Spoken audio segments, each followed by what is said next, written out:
మనకి రేపు September 9th నుంచి ఏషియా కప్ జరగబోతా ఉంది కదా. అయితే మరి ఏషియా కప్లో చూసుకుంటే మనకి ఎప్పుడో 1984లో స్టార్ట్ అయింది. 1984 నుంచి 2016 వరకు మనకి కేవలం ఓడే ఫార్మాట్లోనే జరిగేది.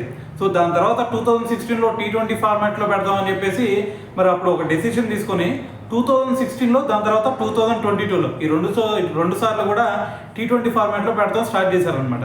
అయితే మళ్ళీ ఇప్పుడు వచ్చేసరికి మళ్ళీ 2025లో T20 ఫార్మాట్లో అయితే కండక్ట్ చేస్తున్నారు. అయితే మరి ఇదంతా బాగానే ఉందిలే, కానీ మరి ఈ ఏషియా కప్లో ఒక్కసారి మరి అత్యధిక వికెట్లు తీసుకున్న బౌలర్స్ ఎవరు భయ్యా అనే లిస్ట్ ఎప్పుడైనా చూసారా? మనకి కేవలం T20 ఫార్మాట్లో చూసుకున్నామంటే ఇది 2 సార్లు జరిగింది కదా. ఆ T20 ఫార్మాట్లో చూసుకుంటే మనకి ఫస్ట్ ప్లేస్లో భువనేశ్వర్ కుమార్ ఉన్నాడు అనమాట. అయితే భువనేశ్వర్ కుమార్ స్టాట్స్ ఎలా ఉన్నాయో తెలుసా? అతను ఈ ఏషియా కప్లో సిక్స్ మ్యాచెస్ ఆడితే T20 ఫార్మాట్లో అతను ఏకంగా 13 వికెట్లు తీసుకున్నాడు. అతని ఎకానమీ ఎంతో తెలుసా? కేవలం 5.48 ఎకానమీ. దీన్ని బట్టి అర్థం చేసుకోండి, T20 ఫార్మాట్లో కూడా 5.48 ఎకానమీ అంటే ఎంత ఎక్సలెంట్ బౌలింగ్ చేశాడు అనేది. సో దాని తర్వాత సెకండ్ ప్లేస్లో చూసుకుంటేనేమో అమ్జద్ జావేద్ ఉన్నాడు అనమాట.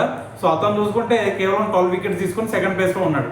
అయితే మరి అంతకుముందు ఓడే ఫార్మాట్లో జరిగింది కదా, మరి ఆ ఓడే ఫార్మాట్లో అత్యధిక వికెట్లు తీసుకున్న బౌలర్ ఎవరు భయ్యా అంటే మనకి ఫస్ట్ ప్లేస్లో వచ్చేసరికి ముత్తయ్య మురళీధరన్ ఏకంగా 30 వికెట్స్ తీసుకొని ఏషియా కప్లో ఫస్ట్ ప్లేస్లో అయితే నిలిచాడు అనమాట. సో దాని తర్వాత సెకండ్ ప్లేస్లో వచ్చేసరికి లసిత్ మలింగ, థర్డ్ ప్లేస్లో వచ్చేసరికి అజింతా మెండిస్, ఫోర్త్ ప్లేస్లో వచ్చేసరికి సయీద్ అజ్మల్.